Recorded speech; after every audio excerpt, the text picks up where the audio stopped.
Let's go back to Cebu City in the Philippines, July 16, 1997. It was a bustling evening, and two sisters, Marijoy and Jacqueline Chiong, were waiting for their father to pick them up outside a popular mall, but they never made it home.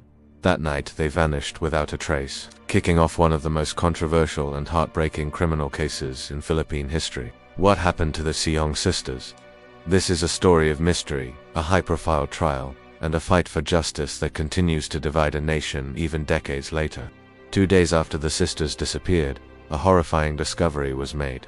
A farmer found a body at the bottom of a deep ravine in a nearby town. The body was badly decomposed, but through dental records and a few personal items, it was identified as Marijoy Chiong. The real horror. The report detailed extreme brutality. But where was Jacqueline? Her body was never found, leading to a swirl of theories. Some believed she met the same tragic fate, while others held on to the hope that she might still be alive somewhere, perhaps a victim of human trafficking.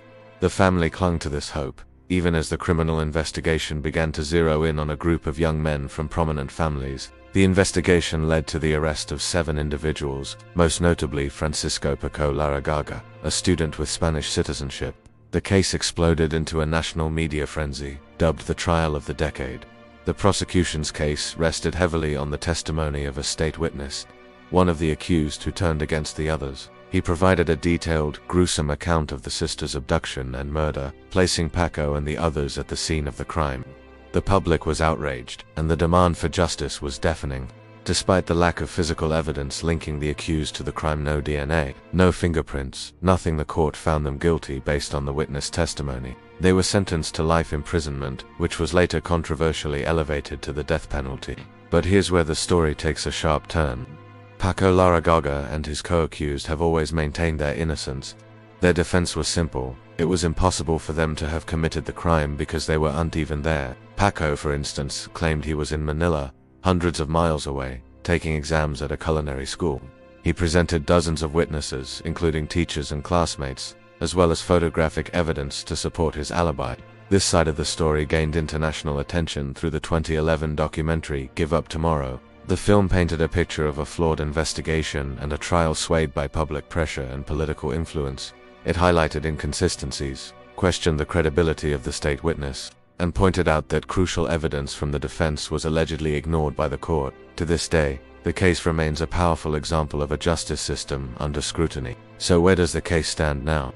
The death penalty was abolished in the Philippines, and due to a treaty with Spain, Paco Laragaga was transferred to a Spanish prison in 2009. The other convicted men remain imprisoned in the Philippines, still fighting to clear their names.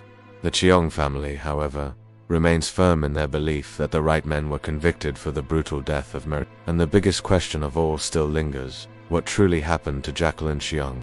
Her disappearance remains an open wound, an unresolved mystery that continues to haunt everyone involved. Is she gone forever, or could she still be out there? We may never know the full truth. This case is a complex web of tragedy, doubt, and unanswered questions. What do you think really happened that night in 1997? Let me know your thoughts in the comments below. Thanks for watching. If you found this story compelling, please hit that like button. Subscribe to the channel for more deep dives into true crime cases, and ring the bell so you never miss an update. See you next time.